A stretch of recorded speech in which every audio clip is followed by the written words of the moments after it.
"Excuse me, sir," he whispered. "I haven't eaten in a long time. I was wondering if I could have the food you couldn't finish?" New York City. November evening. Cold rain hitting the windows of the Golden Palace, the most expensive restaurant in Manhattan. Inside, wealthy people eat dinner that costs more than most people earn in a month.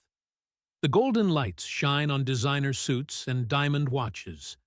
At table 7 sits Michael Harrison. He's 35 years old and worth $2 billion. His tech empire spans across America.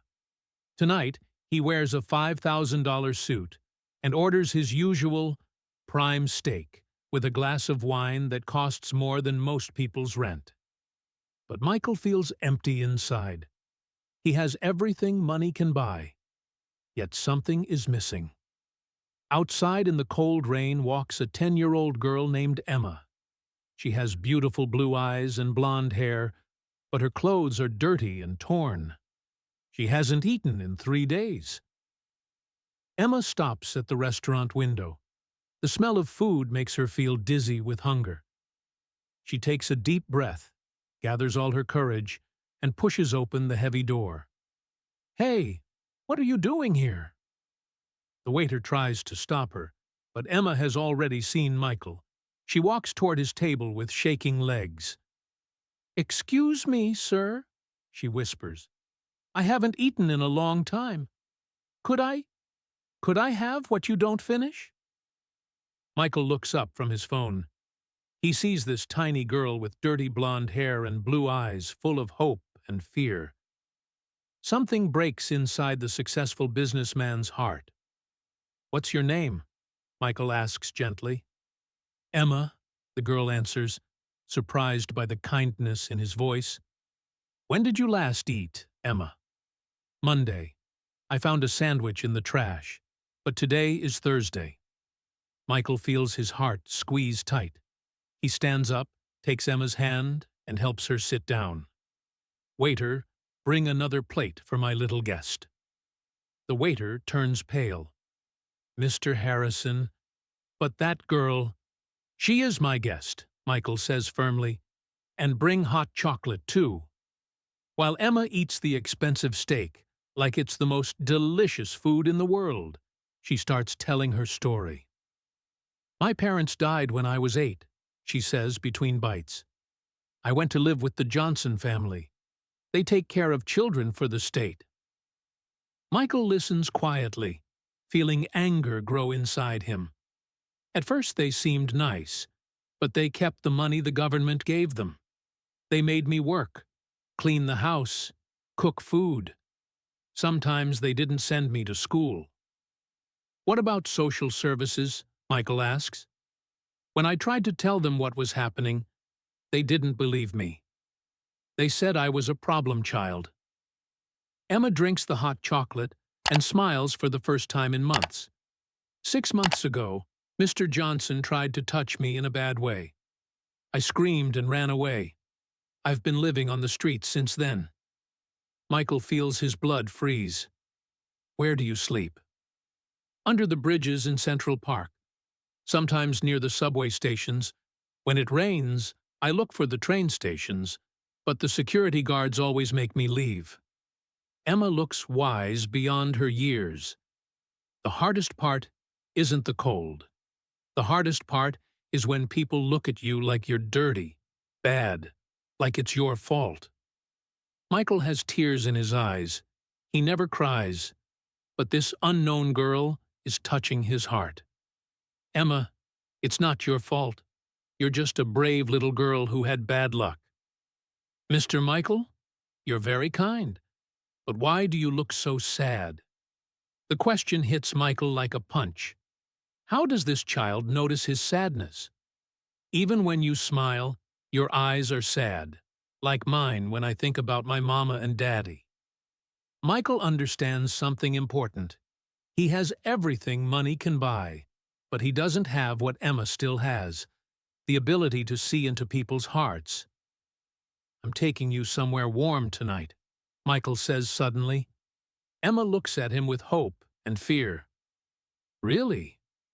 You won't leave me like everyone else does? I promise, Michael says, knowing his life will never be the same. Michael takes Emma to his penthouse on the Upper East Side. The girl has never seen anything like it. It's like a castle, she whispers, looking at the high ceilings and expensive furniture. You can take a hot bath. I'll find you clean clothes. Then you'll sleep in the guest room. When Emma comes out of the bathroom, she looks like a different person. Her blonde hair shines clean and soft. She wears one of Michael's old t-shirts that looks like a dress on her small frame. You look beautiful, Michael says sincerely. He takes Emma to the guest room with its soft bed and warm blankets. Mr. Michael, why are you helping me? Emma asks from under the covers. Michael sits on the edge of the bed. I always thought success was everything. But tonight, seeing you eat with such joy, I understood I've never done anything really important. You taught me something too, Emma says. What? That good people still exist in the world. But at 3 in the morning, Michael wakes up to a sound. He runs to Emma's room. The bed is empty. On the desk, he finds a note. Dear Mr. Michael, you have been very good to me, but I only bring you problems. People like me cannot stay in beautiful places. Thank you for the most delicious dinner of my life. Emma. Michael feels his world falling apart. Michael puts on his coat and starts searching the streets of New York City. Central Park, Times Square, Brooklyn Bridge. Nothing. At 6 in the morning, he calls the police. It happens often, the officer says. These street children don't trust anyone. But Michael knows the truth. Emma left because she feels unworthy of such kindness. In that moment, Michael makes the most important decision of his life. He won't give up. He'll find Emma and show her that she deserves all the love in the world. For 4 days, Michael makes finding Emma his only priority.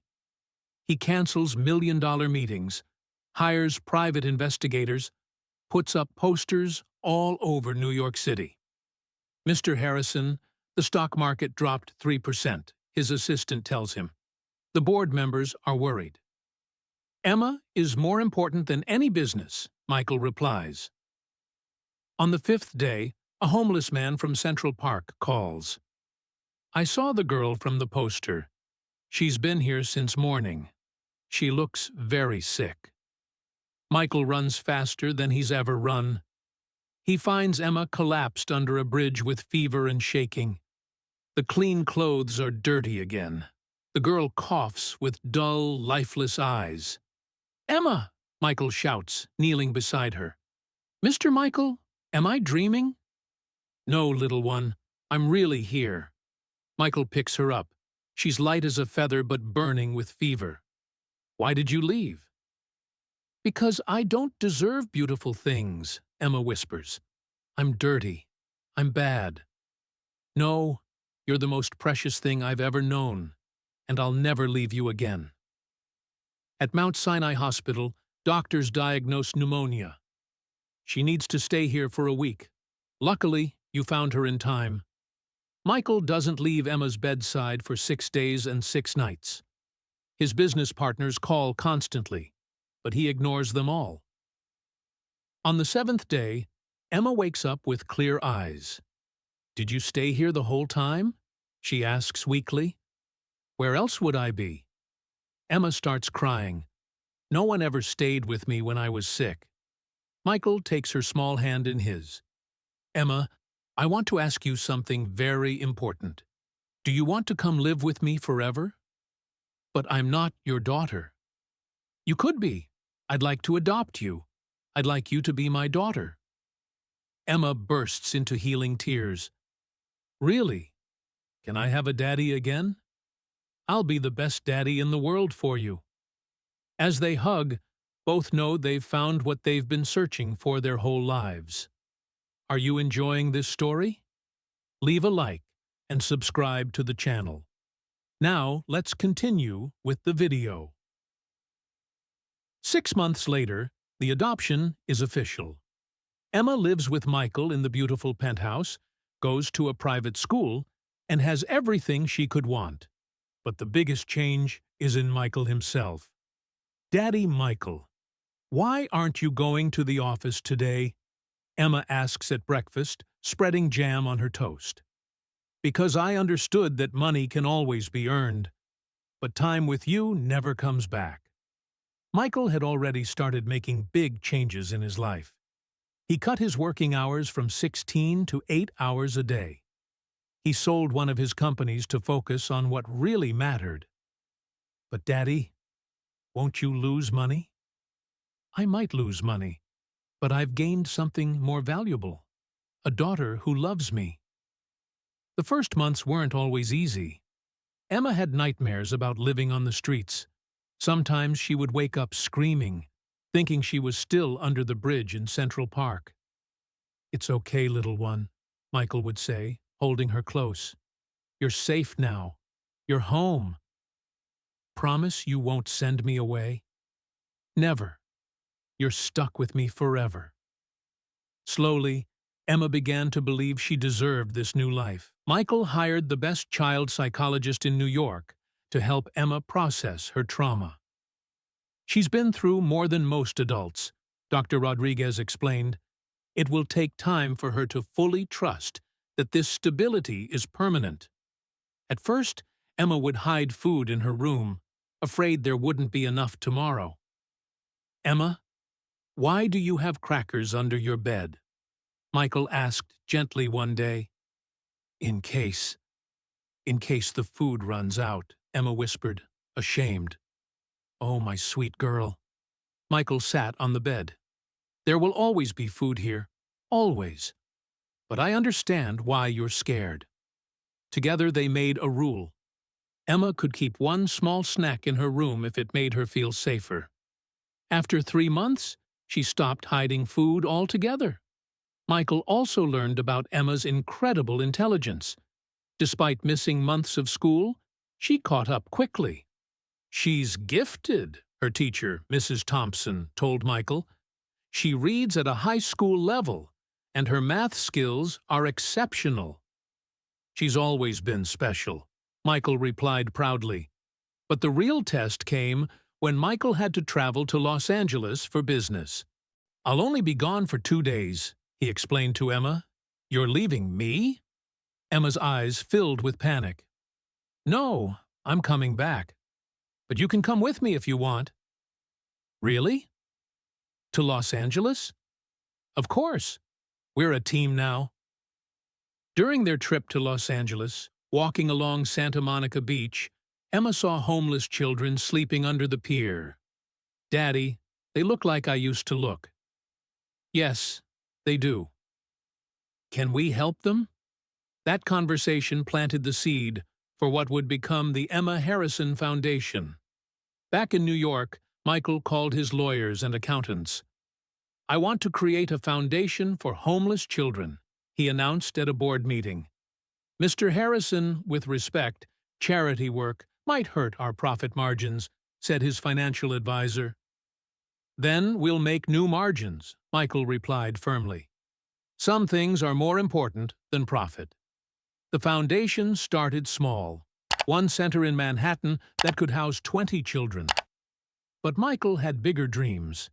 At school, some classmates made fun of Emma when they learned about her past. "Is it true you were homeless?" asked Madison, the daughter of a bank president.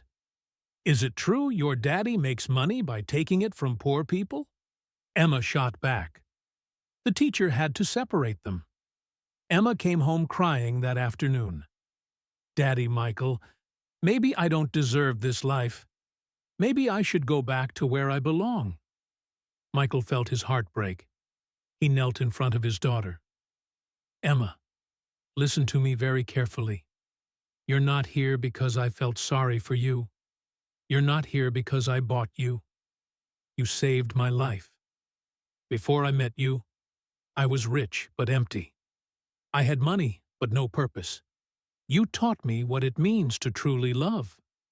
But Madison said, Madison doesn't know your heart like I do. She doesn't know how brave you are, how kind you are, how smart you are. The next day, Michael did something unprecedented. He went to school with Emma. Mr. Harrison, we weren't expecting you, the principal said, surprised. I need to speak to my daughter's class. In the classroom, Michael stood in front of 30 curious children. Children, I want to tell you a story, he began. He told them about that cold November night at the restaurant, about a little girl with more courage than most adults, about how that girl taught him the true meaning of life. My daughter, Emma, isn't just my daughter. She's my hero. She's the bravest person I know. He looked at Madison. And anyone who makes fun of her is making fun of courage itself. From that day, Emma became not just accepted, but admired by her classmates. At the courthouse, when the adoption was finalized, the judge smiled at them. I've been doing adoptions for 20 years, he said. I can always tell which ones will work. This one is special. Daddy, can I help you with the foundation? I want to help other children like me. Of course you can. We'll be a team. Walking through New York City hand in hand that day, both knew their meeting wasn't coincidence. It was destiny bringing together two souls who needed each other. 2 years after the adoption, the Emma Harrison Foundation has helped more than 500 children across America. The foundation now operates 15 centers from New York to Los Angeles. Emma, now 13, has become the foundation's youngest ambassador. But she's also just a normal teenager who loves pizza, hates math homework, and dreams of becoming a doctor. Daddy, do I have to wear the fancy dress to the foundation dinner? She complains, looking at the elegant gown Michael bought for her. You represent hope for hundreds of children, Michael says, helping her with the zipper. But if you really don't want to, no, I'll wear it. Those kids need to see that someone like them can wear fancy dresses too. At the charity gala in Manhattan, Emma gives her first major speech. 3 years ago, I was sleeping under bridges. Today, I'm standing in a ballroom, asking you to help other children like I used to be. The crowd of wealthy donors listens in absolute silence. When I was on the streets, people looked through me like I was invisible. But one man saw me. He saw me when I was dirty, when I was scared, when I had nothing to offer except my hunger. Michael watches from the audience, tears in his eyes. My daddy Michael didn't just save my life. He taught me that love is the only thing that can truly change the world. Tonight, I'm asking you to love like he loved me. The speech raises $3.2 million in one evening. A foundation record. During a visit to the Chicago Center, Emma meets Isabella, a 10-year-old with the same sad eyes she once had. You're that famous girl, Isabella says, the one who was adopted by the rich man. I'm just Emma, and yes, I was homeless too. Really? You also lived on the street? For 6 months. I slept under bridges in Central Park, just like you did here in Chicago.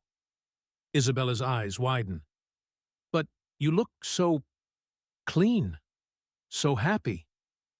I wasn't always. I used to think I was worthless, that I didn't deserve good things. How did you stop thinking that? Emma sits next to Isabella on the small bed. Someone showed me that where you come from doesn't define where you're going. And now, I want to show you the same thing. Over the following months, Emma becomes Isabella's mentor.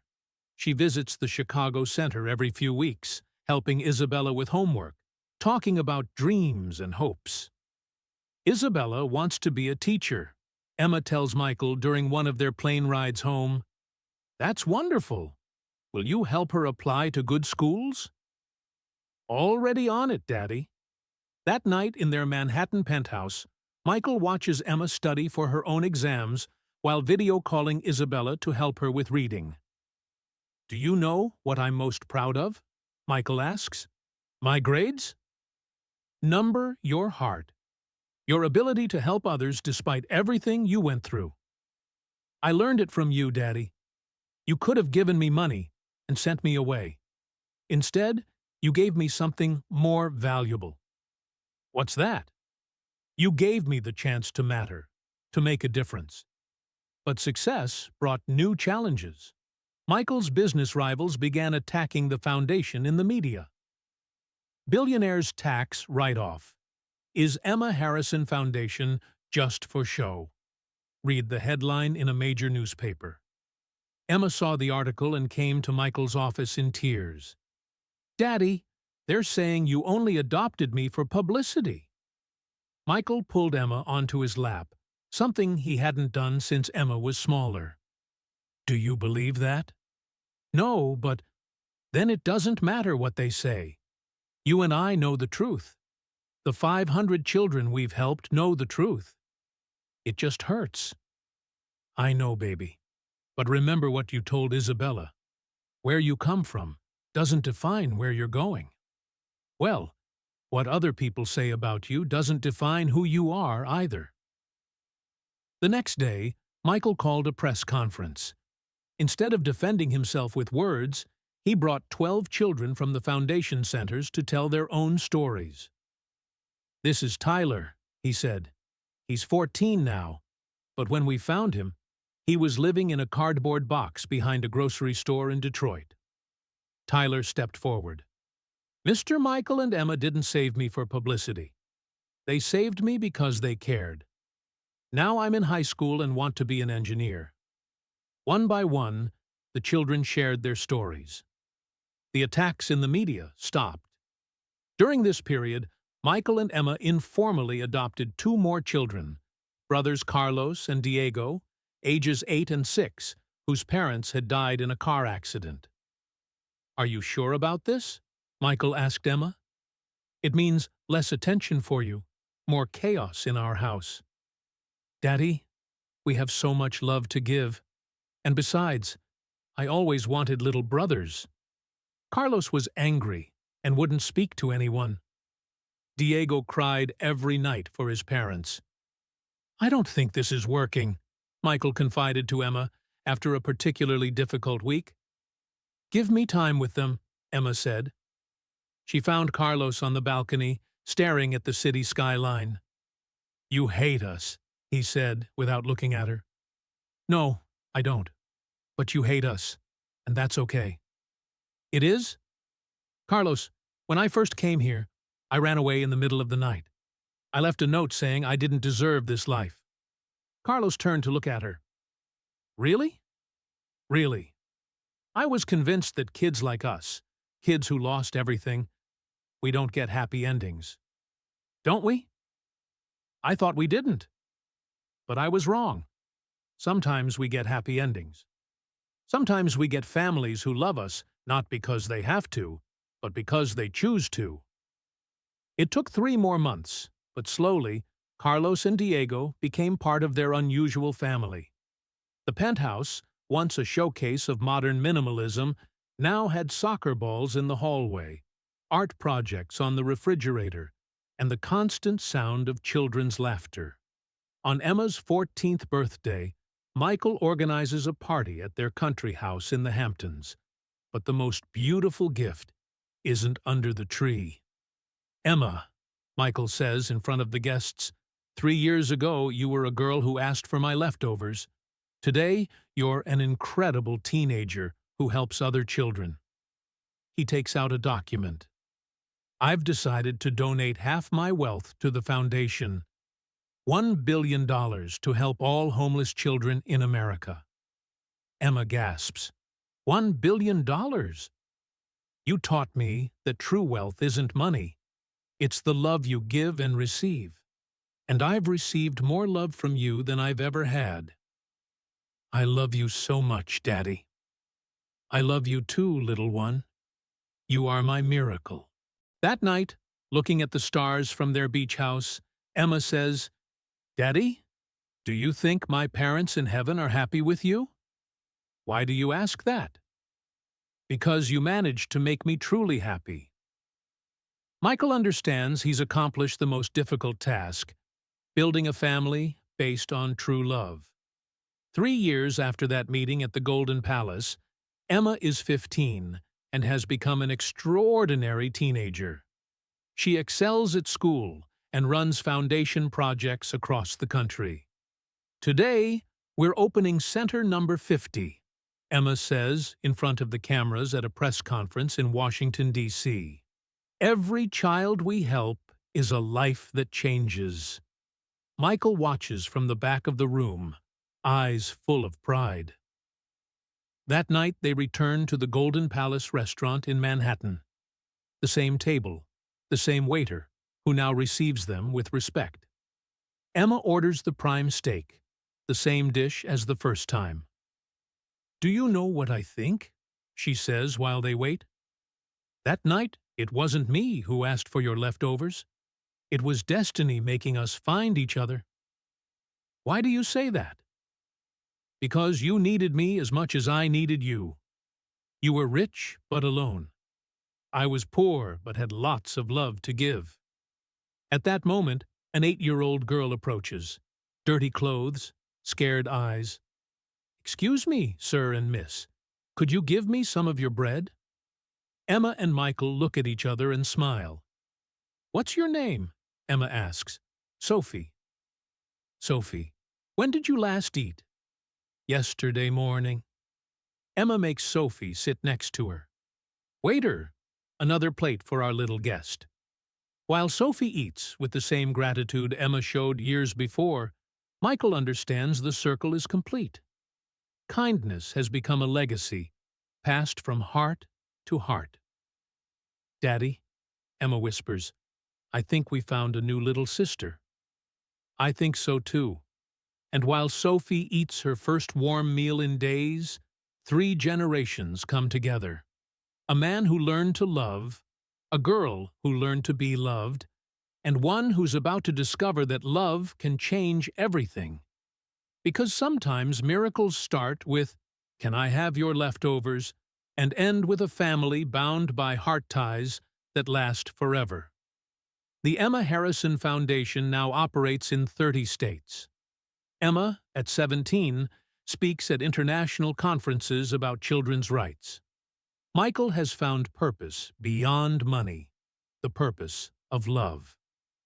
And every month they return to the Golden Palace, not just to remember where it all began, but to look for the next child who might need what they once needed: hope, love, and the chance for a new beginning. Sophie, now 11, studies at the same private school Emma once attended. She calls Michael Grandpa Michael and dreams of becoming a doctor to help other children. Carlos is now 13 and the star of his middle school basketball team. Diego, 11, wants to be a teacher like Isabella, who graduated from college and now works at the foundation. The circle of love continues growing, one heart at a time. If this story touched your heart, leave a heart below. Have you ever done an act of kindness that changed a life? Do you believe love is more powerful than any wealth? Like if every child deserves a family? Subscribe for stories that make you believe in human goodness. Share with someone who believes in unconditional love. Comment: love has no price. Remember, sometimes people enter our lives when we least expect it, and change it forever. Sparkles,